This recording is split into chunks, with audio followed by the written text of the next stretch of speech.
что с каменными домами там вы сразу же видели, что там есть проблемы из-за... Не, поначалу-то мы всегда были знакомы каменным строительством, но у нас такое, как при строительстве в вечной мерзлоте, да, есть температурные трубки. Мы все время, когда ведется строительство, мы наблюдаем температуру мерзлоты через эти температурные трубки. Мы опускаем термометр и все время в журнале пишем, сколько там внизу температура. И в ходе этой практики уже мы начали вот последние годы, да.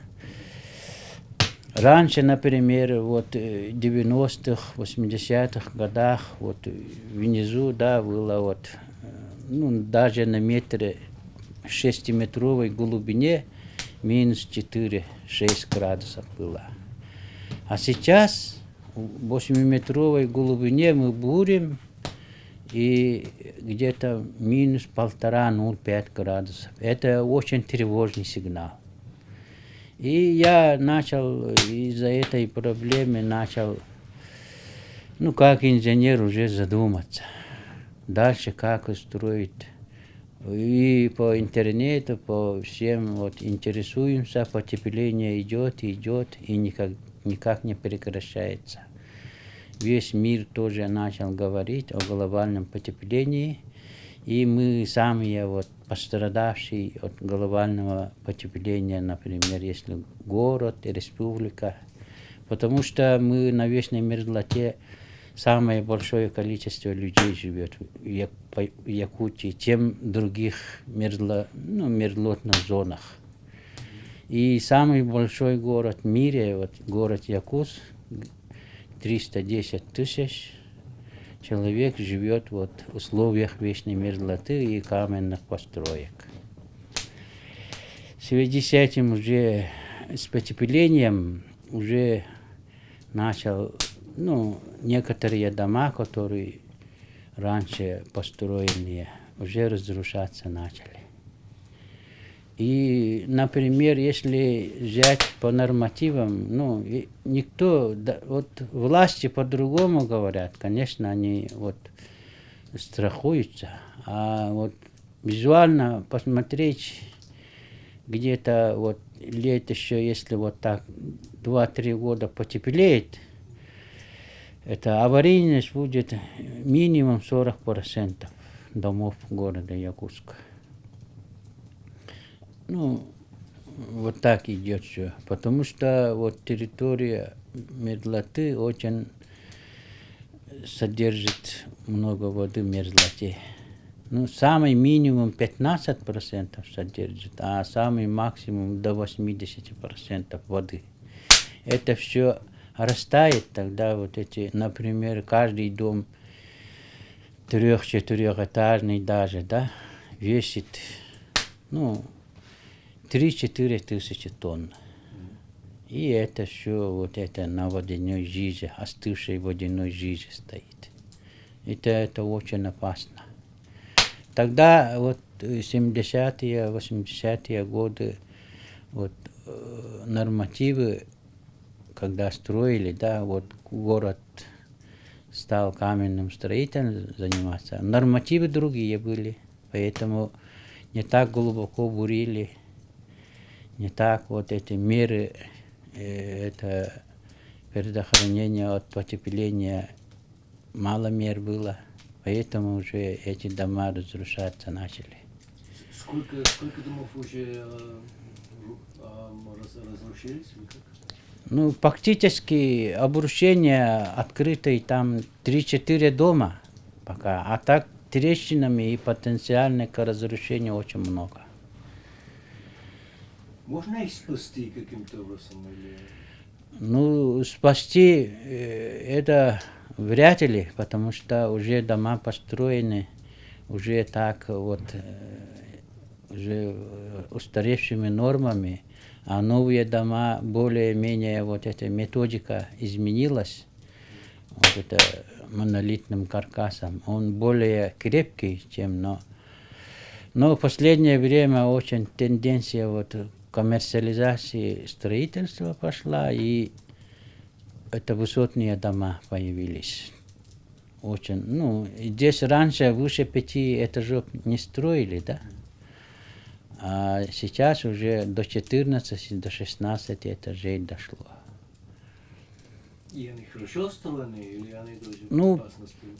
Никто не может сказать, хорошо или плохо, но вот строители хотят больше денег заработать на квадратном метре. Вот это ясно. Сами строители, да.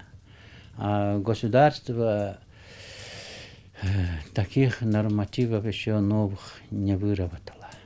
Ну, мы приняли закон вот, об охране вечной мерзлоты, да, и вот правительство разрабатывает новые нормативы. Но он еще новые нормативы пока только вырабатывает. Он когда вступит в силу, еще не точно. Ну, наверное, со следующего года начнут вступать в силу новые нормативы. Что это закон меняет? Что там? Ну, вот технические нормативы меняются. И опять удорожание строительства, и методы и техконтроля, все меняется. И он очень направлен на сохранение самой мерзлоты не только в городе, а по всему Якутии. Потому что Якутия это как стабилизатор климата на земле.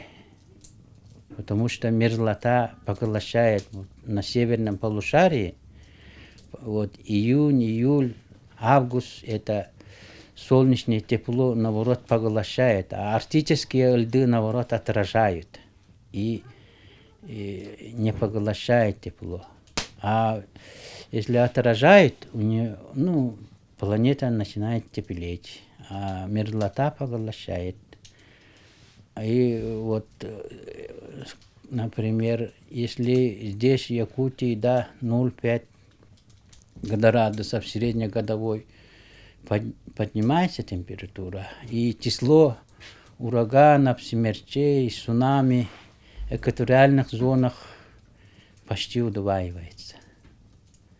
Это по всей планете так влияет. Потом, если, например, как бы сказать, 4 фактора есть, которые должны учитывать, все земляне.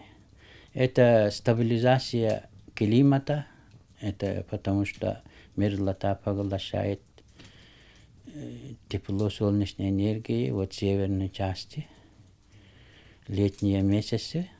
И второй, это запас пресной воды в мерзлоте очень много находится. Весь мир завидует. Это не на реках, а подземной воды очень много. В-третьих, это лесотундровая зона, лиственница, который растет, и мох сочетаний, да, они очень много кислорода делают. Тоже вторые легкие мира называется. Это зона вечной мерзлоты после Бразилии. В-четвертых, это очень много, например, это мерзлота, это гарантия биологической безопасности планеты. Потому что там в мерзлоте очень много неизвестных, незнакомых вирусов, они могут при потеплении подняться и распространиться в теплые районы при помощи пернатых птиц. И, например, пернатые птицы почти все у нас гнездятся. Они очень много насекомых съедают. На югу летают. И, некоторые виды пернатых до килограмма насекомых в день съедают. Это тоже урегулирование санитарного состояния. Например, Китай, Индия, Корея, Япония, Америка тоже. Некоторые виды наших уток зимуют в Южной Америке, в Бразилии есть такое. Поэтому надо вот беречь мерзлоту. И очень много,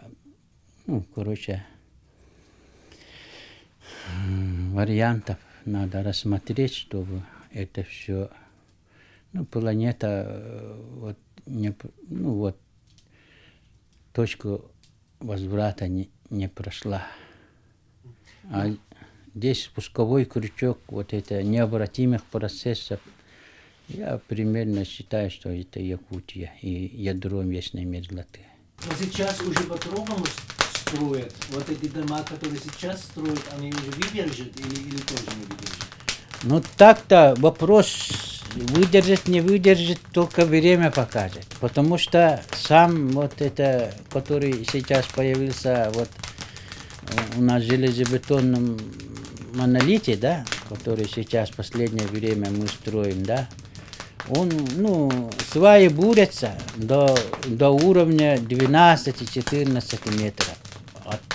А водянистый слой мерзлоты, да, начинается с 40 метров.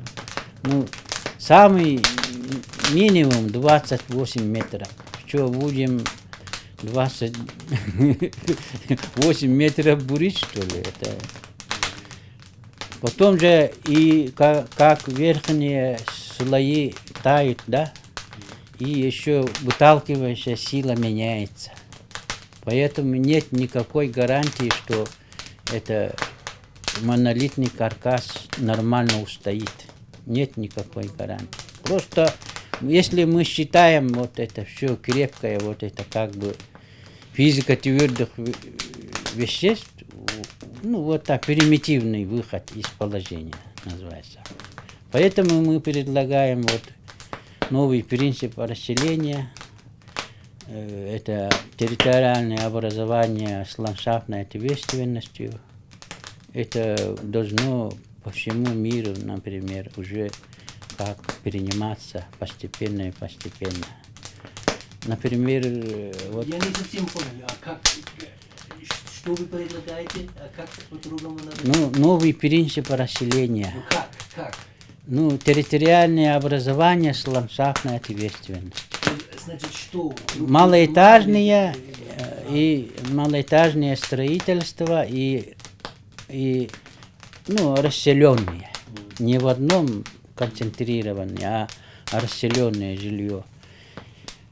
Когда мне было 3 года, да, когда коллективизация начался, да, вот это из колхоза. Колхозы жили, да, рассредоточенно. А вот начали еще дальше коллективизировать, советские хозяйства появились, и всех в одну деревню начали собирать. И тогда, вот я помню, да, старики возмущались. Никуда не ехавшие, необразованные старики возмущались, да, тогда еще. И то, что они возмущались, сегодня это 100% исполнилось. 100%. Поэтому у нашего народа есть такие хорошие, глубокие генетические знания, как жить здесь. И на это надо положиться. Значит, вообще небольших домов.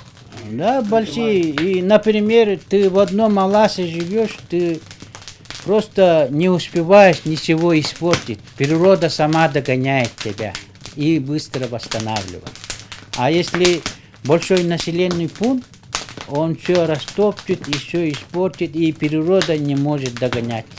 То, что люди натоптали, испортили, все распилили, запилили.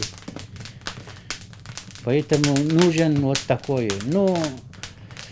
Сейчас люди очень потребительскими этими стали, как бы уже требованиями. Поэтому надо с учетом этого, надо вот уже дообразовывать, дать понять людям, что нельзя урубить ветку, на котором сидишь. Что вы требуете от власти, что власть должен сделать? И власть должен, конечно, нужное законодательство вырабатывать, и люди тоже должны вот природу свою они должны понять, что мерзлота планетарное значение имеет и должны так относиться, чтобы Земля принадлежит всему человечеству. Не только одному народу и сегодня, а еще завтра нашим потомкам принадлежит. Есть поговорка, да? Это мы землю одалживаем у наших потомков. Мы у них одалживаем и отдаем. А наши потомки у своих потомков одалживают и отдают.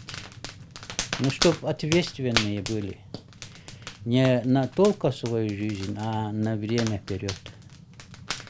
Ну, вот такое отношение есть у народа. Можно еще спасти этот мерзлота, или это уже потеряно? Ну, конечно, если глобально взять, например, я же вот говорил, вот, отказаться от энергоносителей, нефти, газа, угля, и очень эффектно будет. Потом же новые способы ученые предлагают, чтобы, чтобы удержать это, чтобы тормозить потепление по всему климату. Но для этого должны все государства сообща работать, а не руководствоваться вот этим над государственными структурами. Это человечество должно созреть, что это все. Без войн же можно все это урегулировать, можно. Без войн же можно урегулировать рост населения, можно. Это элементарно, любой природный закон есть. Например, если любой особь женского, самки, да, если даже человек, да, возьми Европу, если у него ребенок, гарантия есть на существование крепкое, они мало рожают. А если никакой гарантии нет, женская особь начинает плодиться, например, как в Индии, Китае. Это если улучшить жизнь третьих стран, да, прирост населения 2 счета, это сократится. И человеческий отбор, да, не такими жесткими методами, которые сегодня идет через капитализм, да, можно через как новое видение, как научного коммунизма имеет место быть. И религия, и научный коммунизм, они как-то уже в последнее время, и наука, все приближается друг к другу. И это должно что-то дать. Планетному разуму. Поэтому всем надо серьезно относиться к сохранению климата. Например, мы тепло вырабатываем, да, тратим, например, рубль, да, а планета, чтобы от тепла сберечься, чтобы охладить свои здания, 4 раза больше тратит. А если по всей планете снизить среднюю температуру на 1 градус, это соотношение 1 к 3 станет. Если снизить это еще на 1 градус, 1 к 2 станет. Это же можно вычислить же. Потом же, например, научные сообщества планеты, они как-то должны едино на общий результат планеты работать. Например, астрономы по-другому думают, космофизики по-другому думают, климатологи по-другому думают, мерзлотоведы все свое только знают. А их суммировать еще, прогнозировать и прогнозно-аналитический мировой центр, он должен какой-то голос иметь и в ООН, и во всех уставах государств. Только тогда же можно что-то делать. А здесь я сколько буду кричать, толку-то. Нету толка. Еще какие вопросы есть?